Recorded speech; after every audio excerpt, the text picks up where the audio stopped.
Bonjour, professeur Mohamed Amin Sreni de la faculté des sciences d'Agadir. C'est un plaisir pour moi de partager avec vous une partie du cours du module de technique chimique pour la biologie, le M18, qui fait partie du niveau SV3 et qui va porter essentiellement sur les techniques d'extraction, de fractionnement et de purification.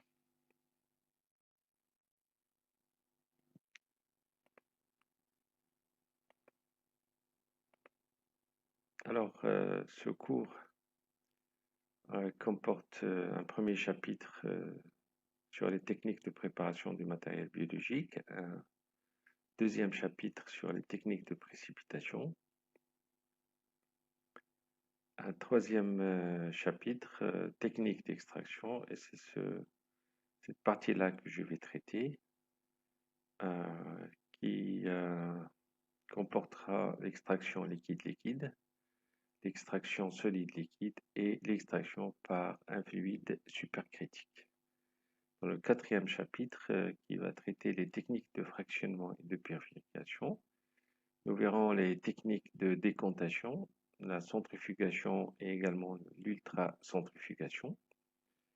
Dans une deuxième partie, on va s'occuper essentiellement de la centrifugation, ensuite des techniques de dialyse,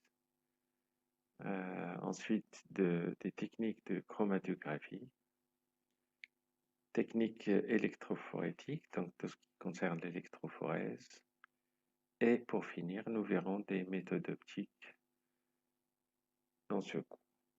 Alors maintenant, je vais commencer par les techniques d'extraction.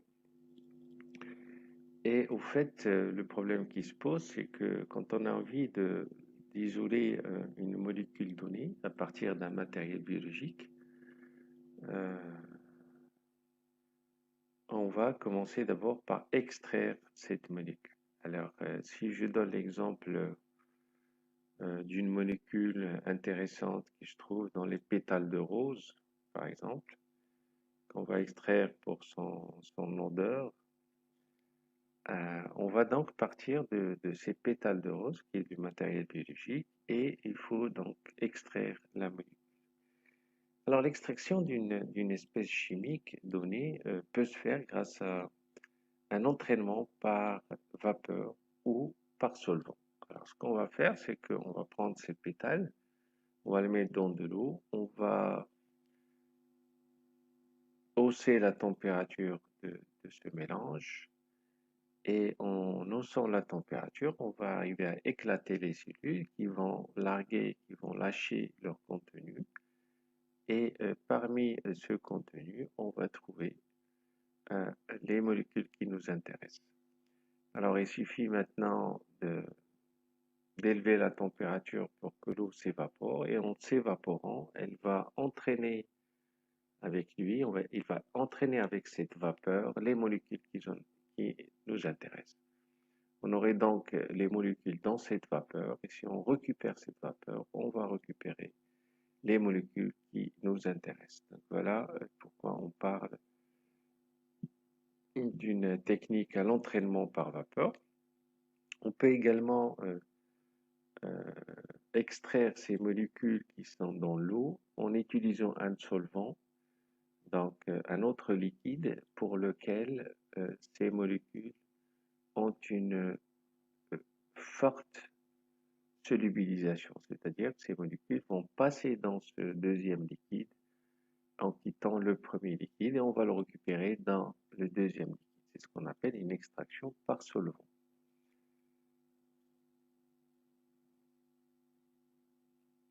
Alors, on va commencer par l'extraction liquide-liquide, c'est-à-dire qu'on a la molécule qui nous intéresse dans un liquide et on va essayer de l'extraire par un autre liquide.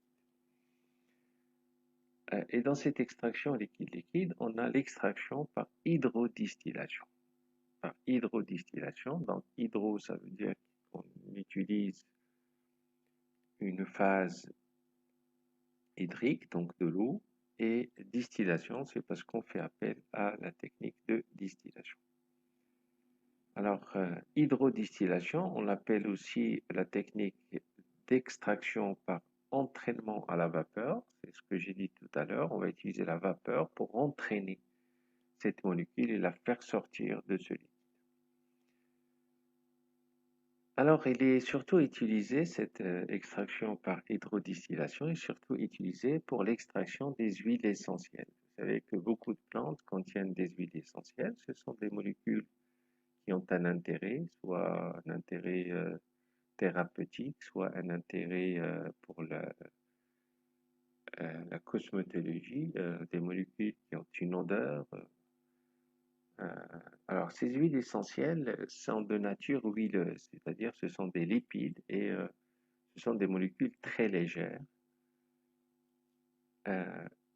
Pour les extraire, on va donc les mettre dans un ballon ici. Vous avez un ballon en verre qui contient de l'eau et dans cette eau, on mettra le matériel biologique. Je prends l'exemple des pétales de rose. On va les mettre dans ce ballon et on va chauffer par ce dispositif qui est un chauffe-ballon. C'est tout simplement un appareil avec des résistances électriques capables de chauffer. Sur un valet élévateur, c'est juste pour ajuster la hauteur de ce dispositif pour qu'il soit en face de l'airline dans lequel on va recueillir le liquide. Alors, on va donc chauffer le ballon. La température de cette eau va augmenter. Quand elle va augmenter, il va casser les cellules et va permettre le relargage de leur contenu dans l'eau. Et si on continue à chauffer, l'eau va s'évaporer et la vapeur qui va monter va entraîner avec elle les molécules qui nous intéressent parce que ce sont des substances huileuses, donc ils sont légères et ils seront facilement entraînés vers le haut. Alors quand ils seront entraînés vers le haut, ils vont être coincés à ce niveau-là, ils passeront dans cette conduite ici. Quand ils vont passer dans cette conduite sous forme de vapeur, à ce niveau-là, on va trouver un réfrigérant à eau. C'est un dispositif en verre qui permet de recevoir de l'eau froide ici. L'eau froide va refroidir cette conduite-là. Et lorsque l'eau devient un peu chaude, elle va sortir par là. Et on va recueillir encore de l'eau froide, etc. Donc, on va continuellement refroidir ce tuyau-là. Et ce refroidissement va permettre à la vapeur de passer de l'état vapeur à l'état liquide. Il va y avoir donc une condensation. Et c'est ce qu'on cherche. Une fois que cette vapeur est condensée, on va avoir donc des gouttelettes de liquide qui vont contenir les molécules qui nous intéressent et qu'on va récupérer dans cette airline. Voilà donc le principe de l'hydrodistillation. Alors maintenant, on va recueillir ici dans cette airline l'eau plus les molécules qui nous intéressent. L'étape suivante maintenant, c'est comment isoler les molécules qui nous intéressent de l'eau. Donc la phase aqueuse ici recueillie est additionnée de sel. On va lui ajouter le sel. Pourquoi le sel? Parce que déjà les huiles essentielles sont de nature huileuse, donc ils ne sont pas hydrophiles, ils sont au contraire hydrophobes, ils n'aiment pas l'eau. Et si maintenant on ajoute dans cette eau des sels, on va donc augmenter la charge de l'eau, c'est-à-dire on va augmenter le nombre de molécules chargées dans de l'eau, ce qui rendra encore ces huiles essentielles encore plus insolubles dans l'eau. Les huiles essentielles ne sont pas solubles dans l'eau, ils sont encore moins solubles dans l'eau salée. Voilà pourquoi on ajoute le sel, c'est pour qu'elle ne soit pas soluble dans ce liquide.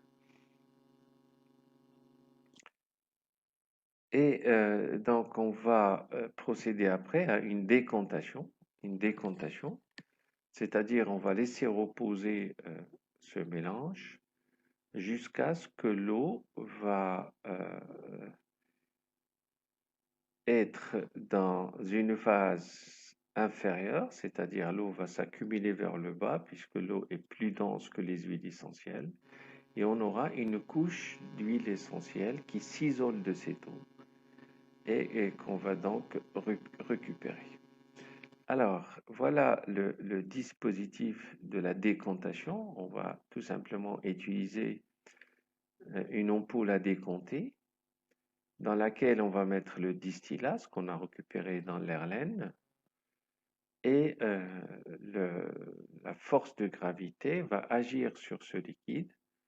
Le liquide qui est le plus dense va descendre vers le bas et les molécules qui sont les moins denses, qui sont légères, vont finir par se trouver vers le haut, tout en sachant que les deux phases ne sont pas miscibles, ne peuvent pas se mélanger. Là, on a une phase de l'huile et là, on a une phase d'eau.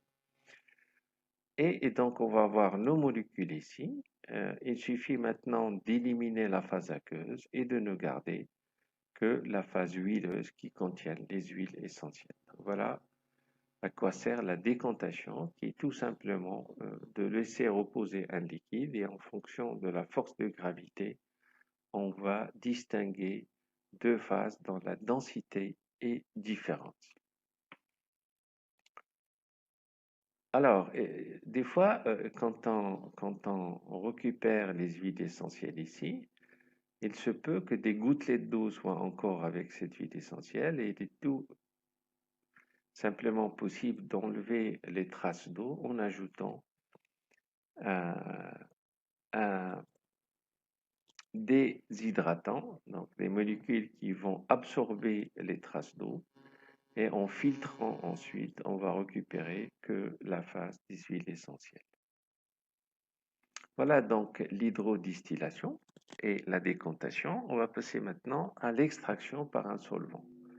Alors cette fois-ci, on a les molécules dans un liquide, dans de l'eau, et on va utiliser une autre phase, un solvant, un autre liquide, qui lui a une grande affinité pour les molécules qui nous intéressent, et forcément ces molécules vont passer de l'eau vers ce solvant-là, parce qu'ils sont très solubles dans ce solvant. Alors toujours une molécule qui a une plus grande solubilité pour un autre liquide va passer forcément dans ce liquide. Alors l'extraction par solvant consiste à dissoudre le composé recherché dans un solvant non miscible avec de l'eau. Alors il faut absolument que ce solvant ne soit pas capable de se mélanger avec de l'eau, hein, pour qu'on puisse les séparer par la suite. Voilà pourquoi il faut qu'il soit non miscible avec de l'eau. Et donc on va séparer la phase organique contenant le composé à extraire de la phase aqueuse. Alors, on va donc mettre, je reviens toujours à cet exemple de pétales de rose, on va mettre les pétales dans de l'eau. Ces pétales vont larguer leur contenu dans de l'eau. Ensuite, on ajoutera un, un solvant organique dans de l'eau. Les molécules vont passer de l'eau vers le solvant organique. Alors ensuite, il faut faire une décantation pour séparer la phase organique de l'eau. On va les séparer parce qu'ils ont une densité différente et on va récupérer le solvant avec la molécule qui nous intéresse. On aura ainsi passé d'une molécule qui était dans l'eau à une situation où on va récupérer cette molécule dans le solvant. Voilà donc le principe de l'extraction par solvant. Alors maintenant, il y a également la possibilité de faire l'extraction à partir d'un solide. C'est ce qu'on appelle une extraction solide-liquide. Donc il s'agit dans ce cas d'extraire une substance présente dans un solide pour la faire passer dans un solvant liquide. Alors, on peut utiliser la macération. Alors, la macération consiste tout simplement à laisser macérer, c'est-à-dire à mettre un matériel biologique dans un liquide et le laisser pendant un temps qui est très long pour que les molécules passent de cette substance biologique, de ce matériel biologique vers le liquide. C'est ce qu'on appelle une macération. Mais on peut également utiliser d'autres techniques que la macération. On peut utiliser l'infusion. Alors l'infusion, ça consiste à mettre le matériel biologique dans de l'eau très chaude et laisser refroidir. Donc le temps que l'eau se refroidisse, les molécules vont passer du matériel biologique vers le liquide. C'est ce qu'on fait souvent avec la tisane. la tisane, en arabe, Louisa. On va la laisser, cette verveine, Louisa, dans de l'eau chaude et on va attendre que ça refroidisse. Et le temps que ça refroidisse, les molécules vont passer dans le liquide. C'est ce qu'on boit, Louisa, par exemple. On peut également utiliser d'autres techniques euh, qui est la décoction. Alors, c'est quoi la décoction? La décoction, c'est quand vous mettez quelque chose dans de l'eau et vous la continuez à chauffer à fond. Alors, la décoction, c'est ce que vous faites quand vous préparez le café. Et c'est une extraction qui est solide-liquide. Le café en poudre, vous le mettez dans de l'eau, vous chauffez pour accélérer le passage des molécules aromatiques du café vers l'eau. Ensuite, vous filtrez pour enlever la poudre du café, vous récupérez que la solution de l'eau avec l'arôme, c'est ce qu'on boit comme café. Donc la préparation du café est un exemple d'une extraction solide-liquide. Alors maintenant, il y a une extraction qui est un peu spéciale et qu'on appelle l'extraction par fluide supercritique. Alors, qu'est-ce que ça veut dire l'extraction par fluide supercritique? C'est-à-dire qu'on va utiliser un corps chimique qu'on va mettre dans sa phase supercritique. Alors, c'est quoi la phase supercritique? C'est exactement la phase entre son état gazeux et son état liquide.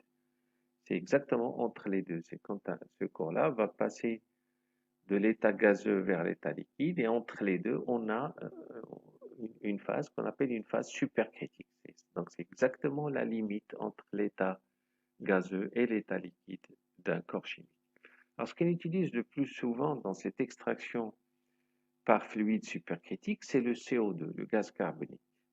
Alors, on utilise beaucoup le gaz carbonique parce qu'on peut le mettre dans son état supercritique en lui appliquant une température de 31 degrés et une pression de 74 bars. Alors, je vous rappelle que le bar, c'est l'équivalent de 10 à la puissance 5 pascal. Donc, quand on va mettre ce CO2 dans son état supercritique, il peut, dans cet état-là, il peut donc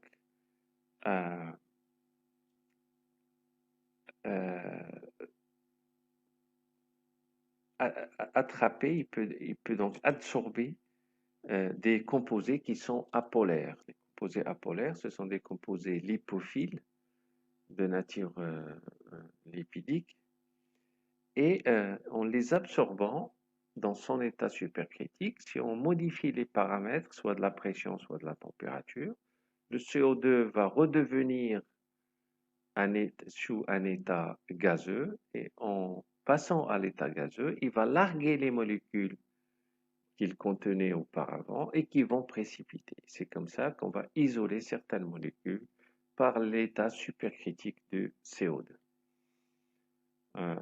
C'est la technique qui est utilisée en industrie pour décaféiner le café, pour enlever la caféine du café. Quand vous achetez le café décaféiné, c'est un café qui ne contient pas la caféine.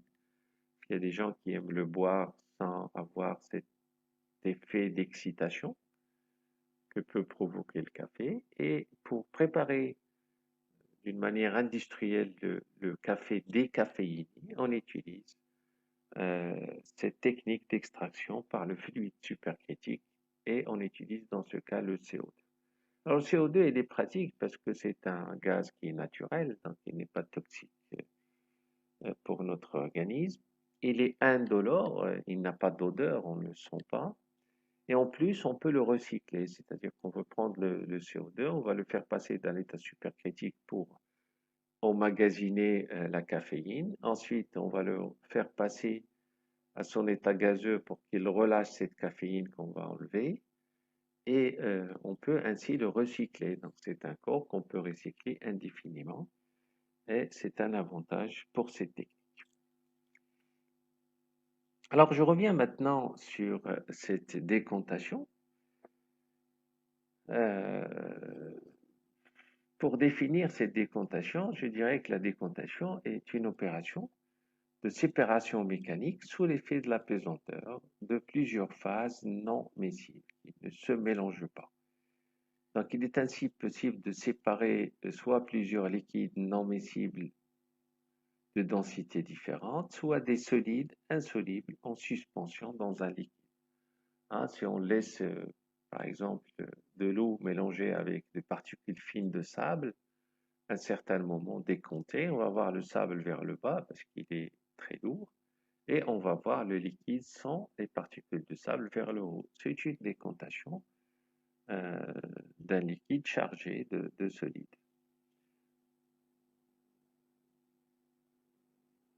Alors, dans le cas de deux liquides qui ne sont pas miscibles, l'exemple le plus simple, c'est l'eau et l'huile. Puisque l'huile est plus légère, après décontation, on va trouver l'huile dans la phase supérieure et l'eau dans la phase inférieure. Donc voilà un schéma qui vous montre donc la séparation après décontation dans cette ampoule à décompter, et on voit le liquide 1 de densité inférieure vers le haut et le liquide 2 de densité supérieure vers le bas.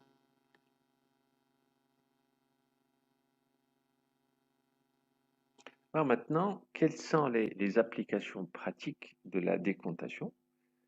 On va utiliser la décontation pour le traitement des eaux usées. Les eaux usées, c'est des eaux qui contiennent énormément de choses, des particules, de la matière organique, etc.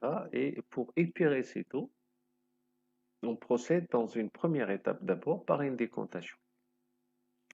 C'est-à-dire on a des gros bassins de décontation dans lesquels la boue va décompter vers le bas et on va garder l'eau un peu plus propre vers le haut. C'est une décontation.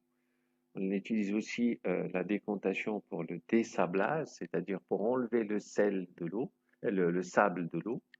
Alors, quand l'eau arrive d'un barrage, par exemple, euh, cette eau est chargée de petites particules de sable et on utilise une première étape de décontation pour enlever une bonne partie de ce sable parce qu'il va sédimenter vers le bas, il va être sous l'effet de la pesanteur, il va sédimenter vers le bas et on va récupérer de l'eau, la partie supérieure qui est de l'eau qui a perdu ce sable-là et qui est un peu plus pur. On utilise aussi la décontation pour le dishuilage. Le dishuilage, quand vous préparez euh, dans les huileries, quand vous préparez de l'huile d'olive, alors qu'est-ce qu'on fait? On presse les olives, donc les particules huileuses vont passer avec le liquide et on aura donc de l'eau qui est mélangée à l'huile. Et la première étape dans les huileries, c'est qu'on fait une décontation pour séparer l'huile qui est légère et qui va monter vers le haut de l'eau qui se trouve dans cette extraction et qui va se trouver vers le bas. Donc là, c'est la partie supérieure qu'on récupère et ce qui forme l'huile d'olive qu'on mange. Alors maintenant, venons-en un peu au calcul des forces qui régissent le déplacement de ces molécules quand elles décantent. Et on va donc voir la vitesse de sédimentation, comment ces particules sédimentent par l'effet de la pesanteur. Alors, les particules solides en suspension dans un liquide sont en effet sous l'effet de trois forces. On a voilà notre particule dans un liquide. Elle est sous l'effet de la force de la pesanteur qui l'attire vers le bas. Cette particule est sous l'effet de la poussée d'Archimède parce qu'il est dans un liquide et le liquide pousse la particule vers le haut. Et quand la particule se déplace dans un liquide, elle frotte contre le liquide. Et il y a aussi une force de frottement qui est dirigée vers le haut parce que la force de frottement a tendance à mener la particule, à la pousser vers le haut. Donc, le mouvement de cette particule sera soit vers le haut, c'est la poussée d'Archimède et la force de frottement sont supérieures à la force de pesanteur, ou alors le mouvement de cette particule sera vers le bas si la force de la pesanteur est supérieure aux deux forces qui sont la poussée d'Archimède plus la force de frottement. Voilà donc les forces qui régissent le mouvement de cette particule. Alors, si je reviens à cette force de frottement ici, la force de frottement, elle est définie par la loi de Stokes, qui dit que si une particule se forme sphérique avec un rayon R, subit donc cette force de frottement qui dépend aussi de la viscosité du fluide, la viscosité de ce fluide, et cette force-là est à la formule suivante, par la loi de Stokes, CF égale à moins 6.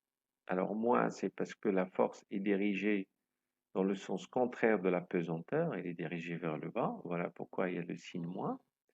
6 pi, pi c'est 3,14, fois eta, eta c'est la viscosité, fois la rayon, fois la vitesse de déplacement de cette particule. Voilà la formule de cette force. Alors si maintenant je mets une équation dans laquelle je mets la force de pesanteur, la poussée d'Archimède et la force de frottement qui est là, je peux tirer la vitesse de déplacement de la particule, la vitesse de sédimentation, qui est égale à 2 fois le rayon au carré de la particule, fois la force de gravité, fois la différence des masses volumiques. Ici, vous avez la masse volumique de la particule moins la masse volumique du fluide dans lequel la particule se trouve. Tout cela divisé par 9 fois la viscosité étant. Donc, vous avez ici les détails de ce que compose cette formule-là, la vitesse en mètres par seconde, le rayon en mètres, l'accélération de la pesanteur, et il est en mètres par seconde carré. Donc vous avez toujours la vitesse qui est mètres par seconde et l'accélération qui est mètres par seconde au carré. Ici, vous avez la masse volumique de la particule, il est en kilogrammes par mètre cube. ρF, c'est la masse volumique du fluide dans laquelle se trouve la particule qui est en kilogrammes par mètre cube. Et vous avez la viscosité du fluide dans laquelle se trouve la particule. Cette viscosité, elle est exprimée en unité de pascal fois seconde. Et je vous rappelle que le pascal est la pression équivalente à une force d'un newton exercée sur une surface de 1 mètre carré. Voilà donc cette formule qui est intéressante. Pourquoi elle est intéressante? Parce que connaissant le rayon, les masses volumiques et la viscosité du milieu, on peut calculer la vitesse de sédimentation. Maintenant, si on connaît la vitesse, le rayon et les masses volumiques, je peux calculer la viscosité. Et si je connais la viscosité, les masses volumiques et la vitesse, je peux calculer le rayon. Donc, vous voyez que c'est une formule qui est très pratique, qui permet de connaître certaines valeurs indéterminées. Alors, venons-en maintenant à une application pratique de cette formule qui dit que la vitesse de sédimentation qui est donnée et qui est équivalente à 1,67 mètres par seconde a été utilisée pour déterminer le rayon d'une particule d'une masse volumique de 2000 kg par mètre cube. Cette sédimentation a été effectuée dans un fluide ayant comme viscosité 13,05 10 à la puissance moins 4 pascal fois seconde et comme masse volumique 999,71 kg par mètre cube. Alors, on nous demande de déterminer le rayon de cette particule. Donc, on va utiliser l'équation de tout à l'heure. V égale 2R carré fois G phi P moins phi F sur 9 états. Et je tire le rayon au carré, puisque je cherche le rayon, qui est égal à V fois 9 états sur 2G phi P moins rho P moins rho F. Et je tire le rayon qui est égal à la racine de cette forme. Donc, application numérique, j'applique donc la vitesse ici, la viscosité qui est ici, la masse volumique de l'eau, de la particule ici, et la masse volumique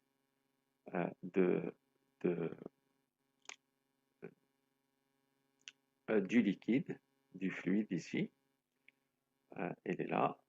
Et j'obtiens donc 9,99 10 à puissance moins 4 mètres, ce qui est équivalent à 1 mm. Donc la particule qui sédimentait avait un rayon de 1 millimètre. Vous voyez que on peut déterminer le rayon en utilisant cette formule-là. Voilà donc pour ce qui est application de cette formule. Alors maintenant, dans la vie, on utilise beaucoup ces décompteurs qui sont très volumineux, du très, très très grand volume, pour faire la décontation de l'eau, par exemple, qui est chargée de pierres, de molécules de sable, etc. Et ce sont donc des décompteurs euh, et qui font appel à la sédimentation par simple gravité. Alors, les décompteurs sont alimentés par de l'eau avec beaucoup de suspension, alors de l'eau qui contient du sable, des petites pierres, etc. Et on va utiliser ces décompteurs pour enlever ce sable et ces pierres de cette eau-là. Alors, ce sont des décompteurs simples. On va voir donc ces décompteurs simples. Voilà un grand décompteur. Donc, il faut imaginer un grand volume. Donc, un bassin avec une hauteur H, une longueur L. Et ce bassin va recevoir de l'eau qui va rentrer, de l'eau chargée en particules, en sable et en petites pierres. Cette eau va rentrer ici dans le décompteur et va finir par sortir de ce décompteur.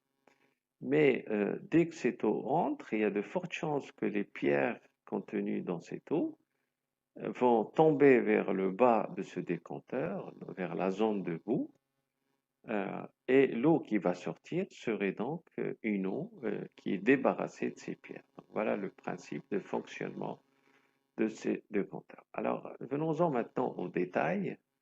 Si j'appelle la vitesse de sédimentation ici Vs, c'est donc la vitesse qui va permettre aux petites pierres contenues dans l'eau de descendre vers le bas.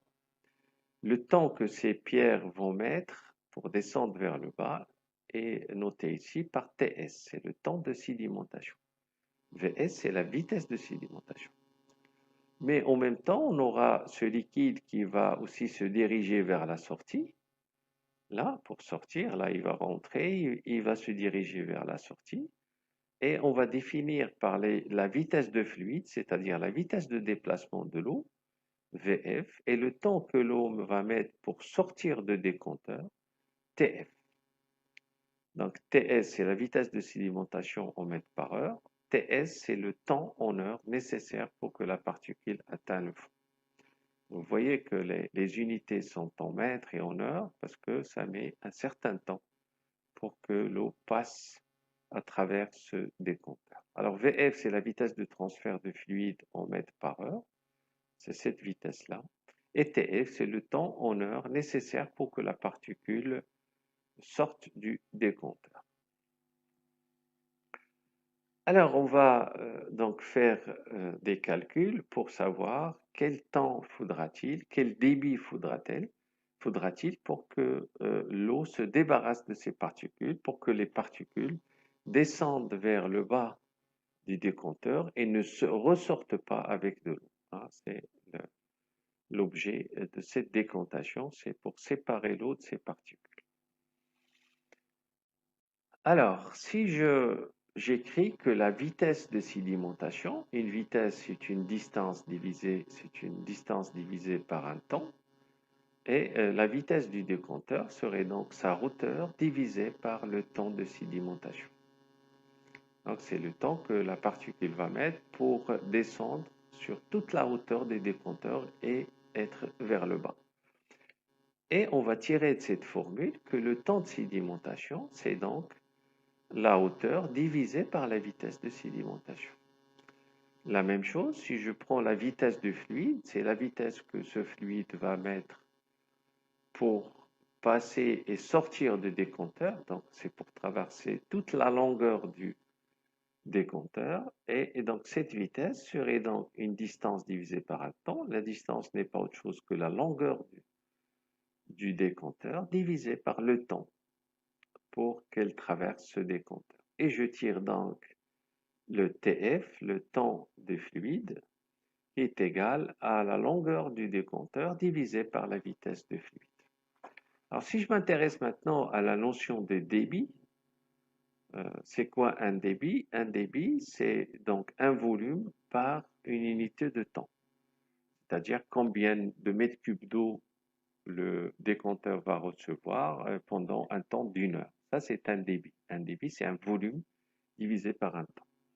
Et donc, le débit, c'est tout simplement le volume qui est égal à la longueur fois la largeur fois la hauteur du décompteur. Donc, ça, c'est le volume divisé par le temps. Et le débit est exprimé en mètres cubes par heure. Et donc, je peux prendre donc cette formule-là et remplacer la longueur divisée par le temps, par la vitesse du fluide. Et j'aurai donc ce débit qui est égal à VF fois la largeur fois la hauteur, et je tire la vitesse du fluide qui est égale au débit divisé par la largeur fois la hauteur. Alors maintenant, la bonne question qui se pose, c'est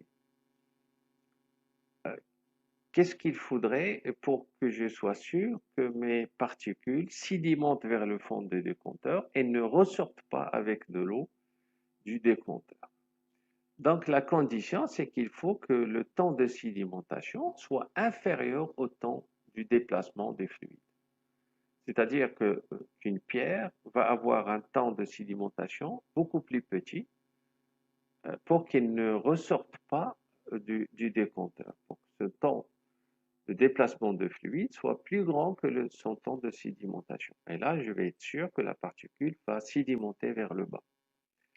Alors, si j'exprime maintenant Ts inférieur à Tf, je remplace Ts par H sur V, Vs ici, et je remplace Tf par L sur Vf.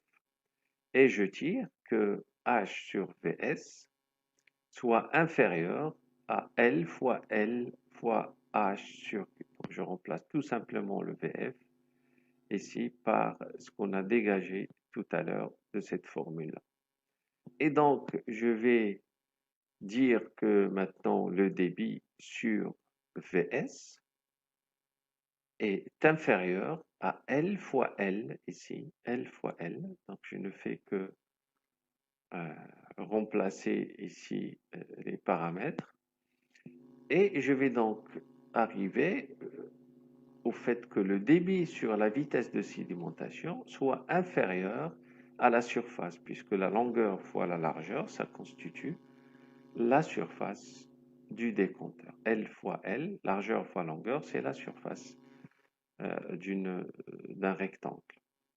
Et donc la condition, c'est qu'il faut que ma vitesse de sédimentation soit supérieure au rapport débit sur surface.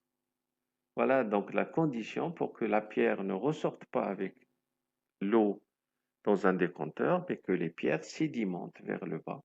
Il faut que la vitesse de sédimentation soit supérieure au débit, c'est-à-dire au volume d'eau, au mètre cube d'eau que le décompteur reçoit sur la surface du décompteur. Voilà donc une condition qui est extrêmement importante dans la conception des décompteurs.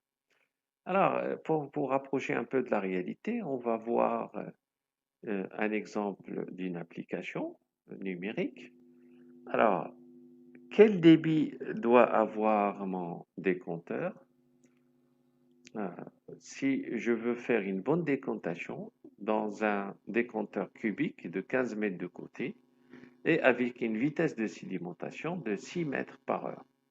Alors, je reviens à la condition de tout à l'heure. Il faut que ma vitesse de sédimentation soit supérieure au débit divisé par la surface et je tire que le débit, c'est ce que je cherche ici, que le débit doit être inférieur à la vitesse de sédimentation fois la surface.